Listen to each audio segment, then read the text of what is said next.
안녕하세요. 오늘도 마태복음 6번째 적용 연습하기에 대해서 생각해 보고자 합니다. 하나님의 말씀에 대하여 관찰하는 거, 해석하는 거, 이해하는 거 매우 중요합니다. 그러면 이해한 말씀을 내 삶 속에 어떻게 적용하느냐, 이 문제도 매우 중요합니다. 왜 이렇게 적용 문제가 중요할까요? 과거로부터 지금까지 역사상에 하나님이 아니 계셨던 적은 없었죠. 또 하나님께서 하나님의 말씀을 주시지 아니한 때가 없으셨습니다. 항상 하나님의 말씀을 들려주셨죠. 그런데 하나님도 계시고 사람을 살리시는 이 말씀도 있는데 왜 많은 사람들 중에서 어떤 사람은 생명을 얻기도 하고 어떤 사람은 생명을 잃어버리기도 하고 왜 이런 일이 일어날까? 왜 그럴까? 그것은 바로 하나님의 말씀을 들었어. 살아계신 하나님으로부터 말씀을 들었는데 그 말씀을 내가 어떻게 적용을 했느냐에 따라서 달라지기 때문입니다. 그래서 이 적용이 중요하고 중요한 만큼 어렵고 어려워도 반드시 해내야 될 우리의 문제인 것입니다. 자, 원고를 보면서 또 살펴보도록 하겠습니다. 우리가 지난 시간에 마태복음 1장 21절 말씀을 들었습니다. 이름을 예수라라. 예수님이 누구? 바로 하나님이시다 그랬습니다. 그 하나님이 지금 어디에 계시고 무슨 일을 하시느냐? 우리와 함께 계시다. 우리와 늘 함께 계시다. 함께 계시면서 자기 백성을 그들의 죄에서 구원하시더라. 이 말씀을 들었습니다. 그러면 우리는 이 말씀을 우리 삶 속에 적용하기 위해서 먼저 회개를 해야 된다고 그랬어요. 이 말씀을 들었다고 해서 이 말씀을 내 삶 속에 바로 적용하거나 이 말씀을 바로 순종하거나 할 수 있는 능력이 우리에게 없습니다. 하나님으로부터 치료를 받아야 됩니다. 그래서 치료받기 위해서는 회개가 필요한 거죠. 회개를 통해서 우리의 지성과 감성과 의지가 치료받는 겁니다. 우리의 지성, 우리가 생각할 수 있는, 우리가 판단하고 분별할 수 있는 우리의 지성 문제가 이게 치료가 돼야 되고, 또한 이 말씀을 들었을 때에 우리가 느끼는 바 모든 감성을 통해서도 우리가 깨닫게 되는데 이 감성조차도 치료가 돼야 돼요. 우리 의지는 말할 것도 없고 이렇게 치료가 되면 회개를 통해서 우리 주님의 손으로 고침을 받아 치료가 되면 비로소 예수님이 누구신지를 알아듣고 예수님이 어디 계신지도 알아듣고 또한 예수님께서 무슨 일을 하고 계시는지도 깨닫게 되는 겁니다. 아니 인간 스스로가 어떻게 예수님을 헤아릴 수가 있습니까? 하나님의 문제입니다. 하나님이 고쳐주셔야 됩니다. 하나님께서 이 문제를 해결해 주셔서 우리로 하여금 예수님이 누구신지 하나님 아버지가 누구신지 성령께서 누구신지 이 문제를 하나하나 우리에게 헤아려 알 수 있도록 해 주셔야만이 비로소 해결이 되는 것입니다. 자, 이해가 되셨죠? 그러면 이제 여기 문제를 오늘은 이 문제를 한번 살펴봅시다. 마태복음 4장 17절 말씀 어떻게 되어 있죠? 예수께서 비로소 전파하여 이르시되 회개하라 천국에 가까웠다 이렇게 말씀하십니다. 회개하라 천국에 가까웠다. 회개하라는 것은 한 번만 회개하면 된다 이런 뜻이 아니고 지속적인 회개를 이야기하는 겁니다. 명령인데 예수님의 명령인데 이 명령이 이 현재로 나타나 있어요. 현재로 나타났다라고 하는 것은 지속적인 이 회개를 하라는 뜻입니다. 계속해서. 왜? 이유는 간단합니다. 하나님 나라가 지금 여기에 임했다라고 하는 겁니다. 하나님 나라가 여기에 임했으니 너희가 하나님 백성으로서 하나님 나라로 와야 되고 들어와야 되고 또한 하나님의 나라를 깨달아야 되고 하나님의 나라 안에서의 삶을 살아야 된다라고 하는 겁니다. 자, 그래서 회개하라는 명령을 우리 주님이 하셨는데 1장 21절에서 명확하게 회개하고 예수님이 누구신지를 아는 사람은 회개하라 하신 예수님을 바라보면서 이 회개하라는 말씀이 이제 내 삶 속에 나를 압도해서 들어오는 것을 보게 될 겁니다. 만약에 1장 21절 말씀이 회개가 잘 안 됐고 적용이 안 됐다고 한다면 회개하라는 말씀이 안 들어올 겁니다. 그래서 실제 내 삶 속에서는 회개를 왜 해야 되나? 한 번만 하면 되는 거 아닌가? 자꾸 회개하라고 하는데 이거 너무나 우리를 압박하는 것 아닌가? 이런 등등 의심을 하게 되고 회의를 품게 되고 거역하는 일을 하게 됩니다. 그런데 예수님이 누구신지를 명확하게 알아듣고 하나님의 손으로 치료를 받아서 예수님이 누구신지를 깨닫는 사람은 회개하라는 말씀에 가슴이 콩당콩당 뛰게 될 겁니다. 감동하게 되고 감격하게 될 겁니다. 그래서 이 회개에 대해서 이제 집중을 하게 되겠죠. 가까이 온 하나님의 나라를 목표로 삼고 가까이 온 하나님 나라를 보고 듣고 깨닫고 들어가서 그 안에 머물면서 그 안에서 하나님의 나라를 누릴 목적으로 회개하기를 힘쓰게 될 것입니다. 여러분 어떻습니까? 이렇게 회개하라고 하신 예수님이 너무나 감사하고 또 너무나 기쁘고 그냥 찬양하고 싶고 이런 상태의 마음입니까? 이게 아니라면 1장 21절을 붙들고 다시 회개를 하셔야 됩니다. 거기서 명확하게 치료를 받고 오셔야 됩니다. 자, 그러면 치료되었다라고 하는 것을 가정하고, 가정해서는 안 되는데 가정하고 이 말씀을 또한 들었으니 우리 삶 속에 적용을 해보자고요. 자, 예수님 명령을 따라 나는 회개하고 있는가? 이 문제를 살펴봐야 됩니다. 또 무엇을 회개를 해야 될 것인가? 어떻게 하는 건가? 하는 문제가 아마 회개하고자 하는 마음속에 떠오르게 될 겁니다. 무엇을 회개할 것인가? 라고 하는 것은 걱정할 것이 없어요. 회개하려고 하는 사람 마음만 먹으면 하나님께서 무엇을 회개해야 될지를 일러주시니까 무엇을 회개해야 될지는 구체적으로 예수님이 말씀하십니다. 마태복음 11장 21절, 12장 39절 여기에 보면 무엇을 회개해야 되는가 할 때에 전도의 말씀을 듣고 다시 말하면 복음을 듣고 회개하는 거다. 요나보다 더 큰 이가 여기 있다. 그러니까 예수님께서 증거하는 말씀을 붙들고 회개하면 되는 거고, 그 다음에 예수님께서 권능을 가장 많이 행하신 골들이 회개치 아니한 것 때문에 책망을 하셨는데 화 있을진저? 그렇지. 예수님께서 행하신 그 표적을 보고 회개하면 되는 거예요. 그래서 무엇을 회개해야 될 것인가 걱정할 것이 없어요. 회개하고자 하는 마음이 내 속에 있는가 없는가 이것이 중요한 겁니다. 그래서 1번 예수님의 명령을 따라서 나는 회개하고 있는가 하는 문제를 명확하게 살펴보고 이게 회개가 되어야 합니다. 자, 내 마음에 예수님 명령이 있는가 없는가 요거 살펴보세요. 요거 내 마음속에 예수님 명령이 있는가? 예수님 명령이 있는가 없는가 라고 하는 문제는 두 번째 명령에 따라 명령하신 분 그 앞에서 그분을 의식하며 회개가 무엇인지 진지하게 연구해 보았는가 하는 문제입니다. 그분과 그분의 명령, 회개 요거에 대해서 진지하게 연구해 보고 생각해 본 일이 있는가? 요 문제가 해결이 돼야 됩니다. 회개해야 돼요.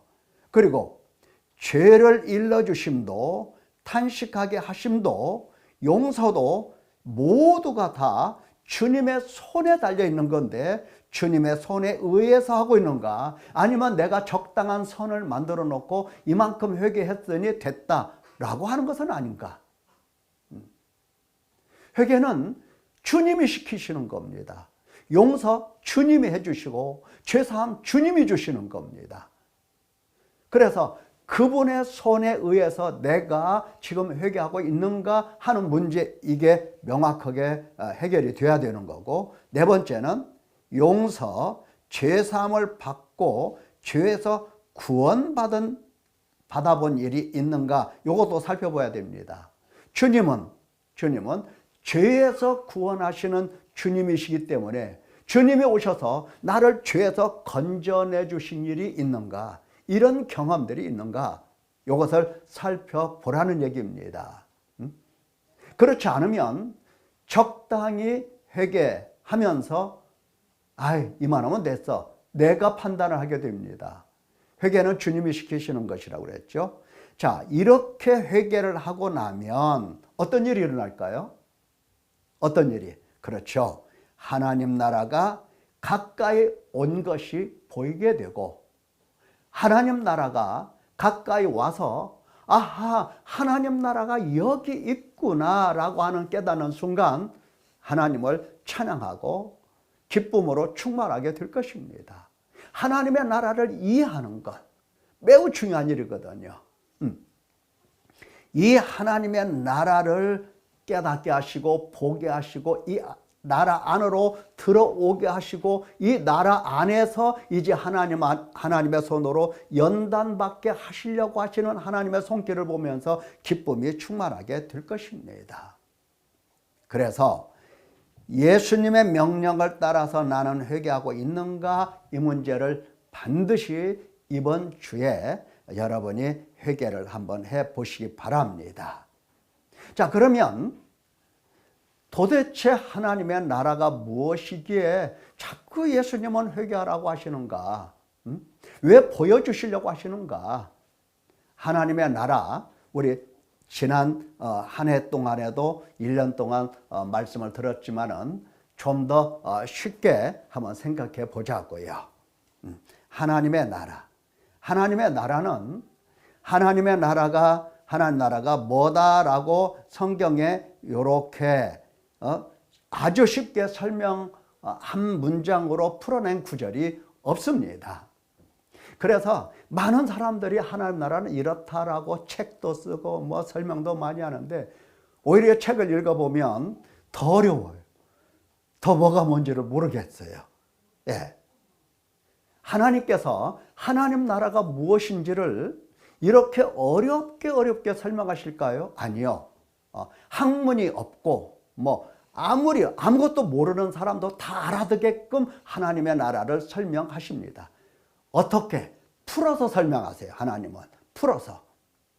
자, 오늘 살펴보도록 하겠습니다. 창세기 17장에 보면은 하나님께서, 여호와께서 아브라함에게 나타나십니다. 이것은 누가 요청한 것이 아니에요. 하나님께서 창세 전에 택하신 백성들에게 갑자기 찾아오시는 겁니다. 갑자기 찾아오셔서 그 다음에 나는 전능한 하나님이라 이렇게 말씀하십니다. 당신이 누구신지를 가르쳐 주십니다. 나는 전능한 하나님이라 하시면서 두 번째는 너는 내 앞에서 행하여 완전하라 이렇게 명령하십니다. 자, 그러면서 이제 나는 전능한 하나님이니까 내가 너에게 이렇게 하겠다라고 말씀을 하십니다. 뭐를 말씀하시느냐? 아브라함에게 말씀하신 것은 내 언약을 나와 너 사이에 두어서 너를 크게 번성하게 하겠다. 민족의 아버지가 되게 하겠다. 민족들이 너에게서 나고 왕들이 너에게로부터 나온다. 내 언약은 영원한 언약이다. 너와 네 후손의 하나님이 되겠다. 이렇게 하나님이 말씀을 하셨습니다. 자, 여기서 하나님 나라가 무엇인지 감이 좀 오나요? 아브라함은 이 간단한 메시지를 듣고 하나님의 나라가 무엇인지를 완전하게 이해를 했습니다. 근데 우리는 이 말씀을 통해서 완전하게 아브라함만큼 깨달을 수가 없겠지요. 그래서 이제 그 다음에 하나님이 하신 말씀을 살펴보면 우리는 좀 더 이해를 할 수가 있습니다.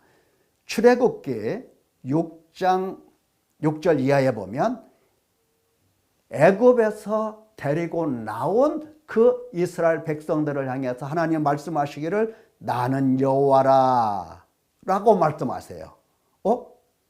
어디서 많이 들었죠? 그렇죠.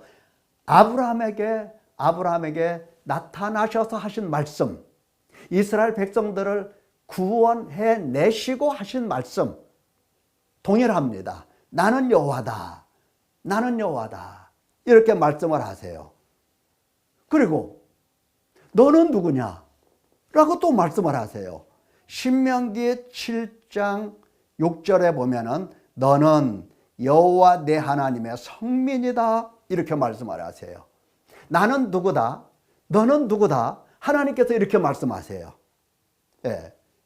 이스라엘 백성들은요, 애굽에서 종로로 타다가 언급길에 하나님의 손에 이끌려서 지금 시내산까지 와 있어요.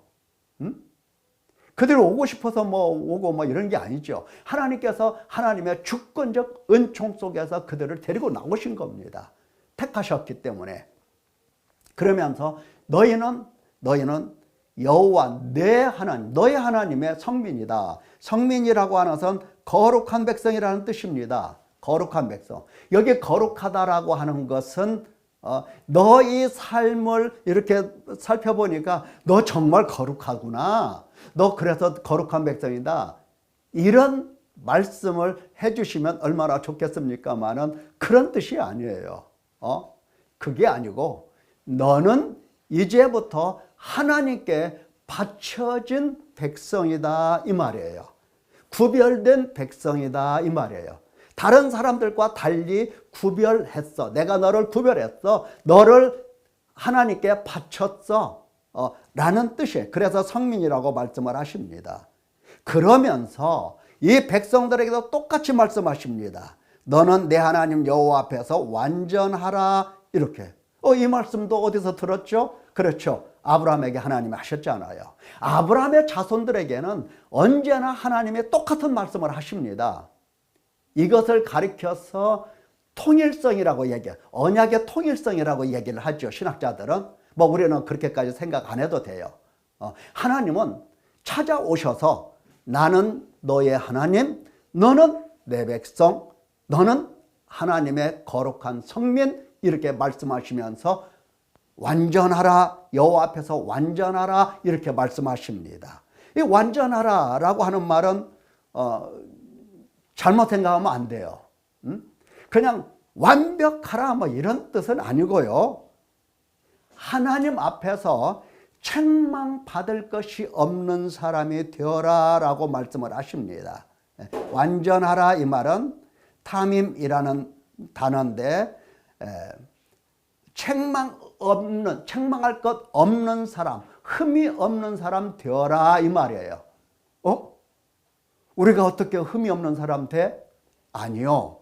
하나님께서 흠이 없는, 내가 너를 성민, 거룩한 백성 삼았지? 내가 너를 내 앞에서 흠이 없는 사람 만들 거야. 너 그래서 하나님 앞에서 흠 없는 사람 되라라고 말씀을 하십니다. 우리 스스로의 능력, 우리 스스로의 의지, 우리 스스로의 지혜로 흠 없는 사람 되라는 그런 의미가 아닙니다.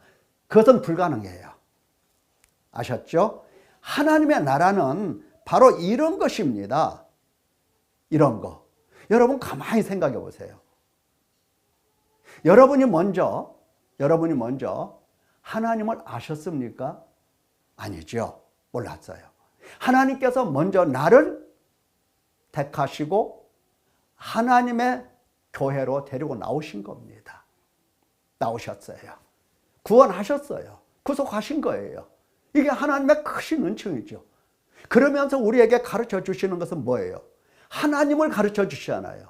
삼위 하나님, 아버지가 누구시고 그 성자 예수 그리스도께서 누구시고 무슨 일을 하시고 성령께서 누구시고 이 하나님을 자꾸 가르쳐 주셔요. 그러면서 우리에게 가르쳐 주시는 말씀이 뭐예요? 너는 누구다 이것을 가르쳐 주시잖아요. 너는 누구다. 그러면서 너는 하나님 앞에서 완전하라 이렇게 말씀을 자꾸 하시는 겁니다. 그래서 교회 가면 이렇게 행하라 저렇게 행하라 하지 마라 뭐 이런 말씀들이 많이 있잖아요. 네. 하나님 나라가 이해가 되셨죠? 자, 여기 말씀을 좀 더 살펴보도록 하겠습니다. 예레미야 31장의 내용을 보면 자, 선지자가 이렇게 이야기합니다. 이스라엘 집과 유다 집에 새 언약을 맺겠다. 새 언약을 맺겠다. 왜 새 언약을 말씀하셨을까요? 선지자들이 그것은 내 언약을 깨트렸다. 내 언약을 깨트렸다. 내 언약을 깨트렸다는 선지자들의 이 외침은 하나님의 율법을 거역했다. 그리고 하나님을 버렸다라고 말씀을 하시는 겁니다. 하나님의 율법? 그렇죠. 하나님께서 율법을 주셨어요. 모세오경을 보면 잘 나타나 있죠. 율법을 많이 주셨어요. 근데 하나님께서 율법만 주신 게 아니고 이 율법 안에는 뭣도 주셨어요? 그렇죠. 성막, 성소 이것도 같이 주셨어요. 성막과 성소는 뭐 하는 것이죠? 제사장이 있고요. 속죄 제사를 드려서 죄사함을 받는 것이 바로 성막입니다. 피로써. 그러니까 율법을 주신 것은 네가 율법을 듣고 완전히 행할 수 있다 이런 가정을 전제하고 하나님께서 율법을 주신 게 아니죠. 율법을 주신 것은 율법을 듣고 죄를 찾아서 이 성막으로 들어가라 이런 표시였어요. 그런데 이스라엘 백성들이 율법을 거역했죠. 율법을 거역했다는 것은 이 성막 안으로 들어갔어요? 못 들어갔어요? 안 들어간다는 얘기예요. 그래서 하나님을 버렸다는 얘기입니다. 이게 언약이 깨트려졌어요. 아까 아브라함에게는 하나님이 무슨 언약이라고 했죠? 영원한 언약이라고 했어요. 하나님은 언약을 깨트린 적이 없어요. 그래서 언약을 깨트렸기 때문에 하나님은 깨트려서 이제 언약과 아무런 관계가 없는 그들에게 다시 언약을 맺게 되십니다. 그래서 이 언약을 새 언약이라고 말씀하십니다. 새 언약의 내용을 보면 비슷해요. 자, 어떻게 비슷합니까? 이스라엘 집과 맺을 언약은 이러하니 내가 나의 법이 나오죠. 율법이 나오죠. 그 다음에 그들의 마음에 기록하여 나는 그들의 하나님이 되고 그들은 내 백성이 될 것이라. 이거 아브라함에게 했던 이 언약의 내용, 모세에게 했던 언약의 내용 동일하죠. 하나님은 언약을 포기한 적이 없어요. 영원하죠. 그래서 이와 같이 말씀을 하시는 겁니다. 이것을 더 구체적으로 에스겔서 36장을 보면 잘 나타나 있어요. 자, 새 영을 자세히 나타났죠. 새 영을 너희 속에 두고 새 마음을 너에게 주어서 육신에서 굳은 마음을 제거하고 부드러운 마음을 줄 것이며 내 영을 너희 속에 두어서 내 율례, 내 규례 지켜 행할지라 하면서 다시 율법으로 데리고 오세요. 율법. 그러면서 너희가 내 백성이 되고 나는 너희 하나님이 되리라 라고 선지자가 이렇게 외칩니다. 선지자들의 외침의 말씀은 다 이 율법으로 들어가자라고 하는 거예요. 율법으로 들어가서 어디로 가자? 성막으로, 성전으로 들어가자라고 하는 겁니다. 그래서 너는 내 백성이 되고 나는 너희 하나님이 되었다라고 하는 이 언약에 충실하자. 이 언약에 대하여 인애와 공의와 의를 우리가 회복하고 가지자라고 선지자들이 외쳤던 겁니다. 자, 이 내용에 대해서 히브리서 신약에서도 이렇게 말씀을 하십니다. 뭐라고 하는지 보세요. 내가 이스라엘 집과 유다 집과 맺을 더불어 새 언약을 맺겠다라고 하는 말씀을 신약에서 하십니다. 근데 이 새 언약을 하나님께서 어떻게 성취해 나가실까 할 때에 그리스도께서 대제사장으로 오사 자기의 영원한 피로 속죄를 이루사 지금 히브리서는 무엇을 강조하고 있나요? 무엇을? 그렇죠. 이 성전을 강조하고 있는 겁니다. 성전을 강조하고 있어요. 성전을 강조하고 있어요. 대제사장이 나오죠. 성전이죠. 그 다음에 자기의 피로 영원한 속죄를 이루시지요. 이것도 성전 개념이잖아요. 이렇게 성전 이야기를 하시면서 무엇을 강조하시느냐?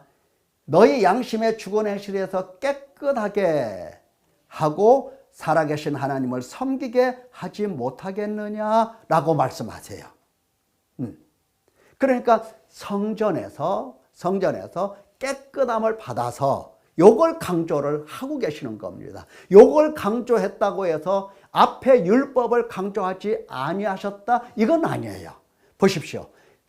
하나님을 섬기게 했으니 10장에 보면은 우리가 마음의 뿌림을 받아 악한 양심으로부터 벗어나고 맑은 물로 씻음을 받았으니 깨끗하게 됐다고 그랬죠. 씻음을 받았으니 참 마음과 온전한 믿음으로 하나님께 나가자라고 말씀을 하시잖아요. 예, 온전한 믿음으로 나가자. 하나님께 나가자. 하나님 앞에 흠없는 사람 되자라고 하는 겁니다. 왜? 씻음을 받았으니까. 씻음을 받고 흠 있는 상태로 거할 것인가? 아니죠. 씻음을 받았으니 흠없는 사람으로 살자 이렇게 말씀하시는 겁니다. 하나님의 나라라고 하는 것은 삼위 하나님과 자기 백성과의 관계를 설명하시는 것, 관계이고 관계 속에서 율법과 성전, 회개, 죄사함, 회복 이것이 성전에서 이루어지면서 하나님 앞에 말씀을 순종하고 믿고 하나님을 섬기는 사람이 되는 이 하나님과 하나님 백성의 이 관계가 회복된 상태를 유지하는 것이 바로 뭐다? 하나님의 나라이다 라고 하는 겁니다. 그래서 하나님은 경고하시죠. 어떻게 경고하십니까? 우리가 진리를 아는 지식을 받은 후 짐짓 죄를 다시 범한 적 다시 속지 않은 제사가 없다. 제사가 더 이상 없어요. 없죠. 그렇기 때문에 심판을 기다리는 것과 대적하는 자를 태울 맹렬한 불만 있겠다. 우리는 뒤로 물러가 멸망할 자가 아니다라고 강력하게 이야기를 하는 겁니다. 뒤로 물러가서 멸망. 다시 말하면 하나님의 율법이라 자꾸 얘기하면은 하도 잘못 생각을 하기 때문에 오해가 생길 여지가 있습니다. 하나님의 말씀이라고 하죠. 하나님의 말씀을 버리고 하나님을 떠나가. 그럴 수가 있다 없다? 없다. 예수 그리스도의 피로 씻음을 받았기 때문에 오직 영혼을 구원함에 이르는 믿음을 가진 자니라. 그래서 너희 마음을 완고하게 하지 말아라. 하나님에게서 떨어질까 조심하라. 자, 이렇게 마음이 완고해지고 하나님에서 떨어질 가능성이 얼마든지 있기 때문에 하나님은 뭐 하신다? 사랑하시는 자를 징계하신다 라고까지 말씀하셔요. 왜 징계하시느냐? 왜? 거룩하심에 참여하게 하기 위해서. 거룩함에 참여하게 하기 위해서. 그래서 거룩함에 흠이 없게 하시기를 원하노라 라고 사도 바울은 이제 하나님 앞에서 간구하는 겁니다. 흠이 없게, 거룩함에 흠이 없도록. 이거 하나님이 씻어서 깨끗하게 하셨잖아요. 이것이 바로 하나님의 나라인 겁니다. 이 나라를 보고 듣고 깨닫고 들어와서 하나님의 나라를 살아가는 백성 되게 하기 위하여 어떻게 하셨다? 예, 회개하라 천국이 가까웠느니라 라고 말씀을 예수님께서 사역하시면서 선포하신 겁니다. 그렇다고 한다면 예수님의 명령을 따라 나는 회개하고 있는가? 이 문제를 한 주간 내내 고민하고 회개하면서 풀어내야 할 것입니다. 이 문제가 해결되어야 무엇을 회개해야 될지 어떻게 해야 될지 하나님으로부터 배우게 될 것입니다. 사랑하는 성도 여러분, 하나님 나라 백성 된 거 정말 하나님께 감사드리고 하나님 백성답게 하나님의 나라를 살아가시기를 예수님의 이름으로 축원합니다. 감사합니다.